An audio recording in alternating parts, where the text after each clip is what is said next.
Coffee ನಾಡಿನ ವಿಜಯಪುರ ಬಡಾವಣೆಯಲ್ಲಿ ನಡೆದಿದ್ದ ಹಿಂದೂ ಮನೆಯೊಂದರ ಮೇಲಿನ ಕಲ್ಲು ಎಸೆತ ಪ್ರಕರಣಕ್ಕೆ ಟ್ವಿಸ್ಟ್ ಸಿಕ್ಕಿದೆ. ಪೊಲೀಸರು ಇಬ್ಬರು ಹಿಂದೂ ಯುವಕರನ್ನ ಅರೆಸ್ಟ್ ಮಾಡಿದ್ದಾರೆ. ಸಿಸಿಟಿವಿ ದೃಶ್ಯಾವಳಿಗಳ ಆಧಾರದ ಮೇಲೆ ಕಾರ್ಯಾಚರಣೆ ನಡೆಸಿದ ಪೊಲೀಸರು ಗೌರಿ ಕಾಲುವೆಯ 23 ವರ್ಷ ವಯಸ್ಸಿನ ಭರತ್ ಹಾಗೂ ರಾಮನಹಳ್ಳಿಯ 27 ವರ್ಷ ವಯಸ್ಸಿನ ದಿಲೀಪ್ ಎಂಬಾತರನ್ನ ಬಂಧಿಸಿದ್ದಾರೆ. ಈ ಇಬ್ಬರು ಯುವಕರು ಘಟನೆ ನಡೆಯುವುದಕ್ಕಿಂತ 3 ದಿನಗಳ ಹಿಂದಿನಿಂದಲೇ ಕಲ್ಲು ತೂರಾಟ ನಡೆದಿರುವ ಮನೆಯ ಸುತ್ತ ಬೈಕ್ನಲ್ಲಿ ಓಡಾಡುತ್ತಾ ಅವರನ್ನ ಹಿಂಬಾಲಿಸ್ತಾ ಇರೋದು ಪ್ರಾಥಮಿಕ ತನಿಖೆಯಿಂದ ತಿಳಿದು ಬಂದಿದೆ.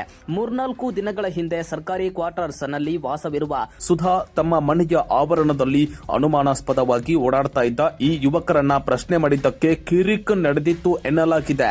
ನಮ್ಮ ಮನೆಯ ಆಸುಪಾಸು ಯಾಕೆ ಓಡಾಡ್ತೀರಿ ಅಂತ ಪ್ರಶ್ನೆ ಮಾಡಿದ್ದಕ್ಕೆ ಯುವಕರು ಅವರೊಂದಿಗೆ ವಾಗ್ವಾದ ನಡೆಸಿದ್ದರು ಎನ್ನಲಾಗಿದೆ. ಈ ಘಟನೆಯ ಬೆನ್ನಲ್ಲೇ ಮನೆಗಳ ಮೇಲೆ ಕಲ್ಲು ಎಸೆತ ನಡೆದಿದ್ದು ಸದ್ಯ ಪೊಲೀಸರು ಆರೋಪಿಗಳನ್ನ ವಶಕ್ಕೆ ಪಡೆದು ತನಿಖೆ ಚುರುಕುಗೊಳಿಸಿದ್ದಾರೆ.